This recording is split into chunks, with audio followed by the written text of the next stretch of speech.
Hola, buenas noches, mi nombre es Julio Ordaz y me encuentro con el profesor José de Jesús Chico Hernández y le voy a hacer una entrevista para la materia de redacción 3 en base al libro Rojo y Negro de Estado. Hola Julio, buenas noches. Buenas noches. ¿Le gustó el libro? Para abrir fuego, sí, es uno de los libros que leí hace ya muchísimos años y es un libro que recuerdo muchos detalles porque es un libro que cuando lo leí me llamó mucho la atención, la descripción, la historia, los personajes, las acciones, en ese libro sobre todo recuerdo mucho, lo que me gustó muchísimo es que hace referencia a un momento histórico que a mí en particular me ha traído mucho, que es la época napoleónica, la etapa posterior. Entonces en muchos sentidos para mí fue un libro muy importante. ¿Ha leído otro libro de Stendhal? Sí, La Cartuja de Parma y algunos otros cuentos o novelas más pequeñas, pero que generalmente todo el mundo conocemos o sabemos de Rojo y Negro y La Cartuja de Parma. ¿Qué nos puede decir del autor? Bueno, es un escritor francés muy importante dentro de lo que se llama el realismo. Esto implica que los escritores intentan plasmar la realidad, ser lo más objetivos posibles, pero al mismo tiempo el narrador está presente, es como si fuera un pequeño dios, es omnisciente, él sabe los detalles. Y en el caso particular de Stendhal, bueno, que al final de cuentas su nombre real es Henry Bale, es muy bueno en las descripciones, en las acciones que se van a mostrar en la novela. Nos muestra los detalles de la forma de pensar, de la moral, no solamente las acciones externas, sino también los pensamientos. Y en ese sentido es un autor también que podemos llamar de corte psicológico. Hay una descripción muy profunda de los personajes a través de su psique, de su pensamiento, de su moral, de su conducta, de su forma de ver el mundo. Y en el caso de Rojo y Negro esto está muy presente.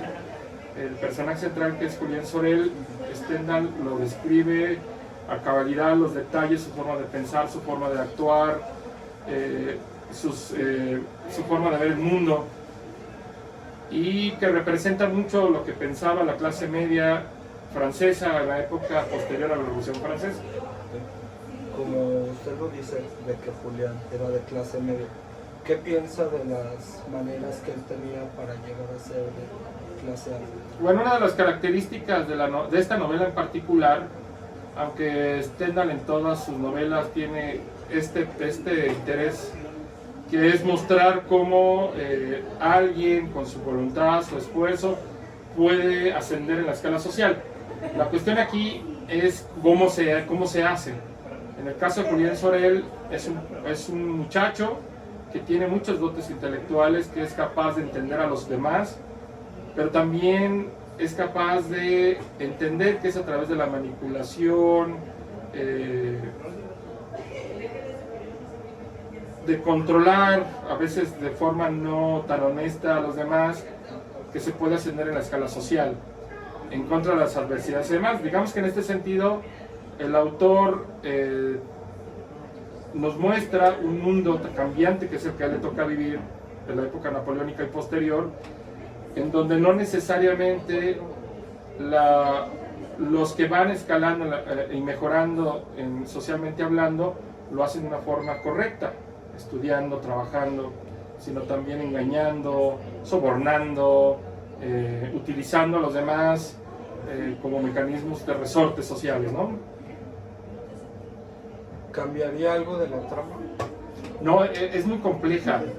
Todo está muy bien pensado. En ese sentido, Stendhal, sus novelas son de una trama muy rica. No solamente las acciones, los argumentos, sino los porqués.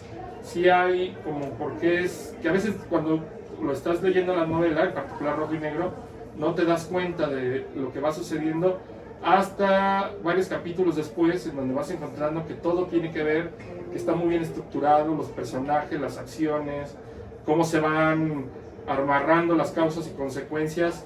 Y en ese sentido Stendhal es un excelente novelista. No hay nada que sobre, no hay nada que falte. Pareciera que todo está encajado para de tal forma la historia se vaya solita, digámoslo así, ¿no? ¿Le dejó alguna enseñanza el libro? Sí, Julián Sorel tiene su encanto, es un personaje bastante encantador en el sentido de sus aspiraciones, escoge a Napoleón Bonaparte como héroe y pretende seguirlo.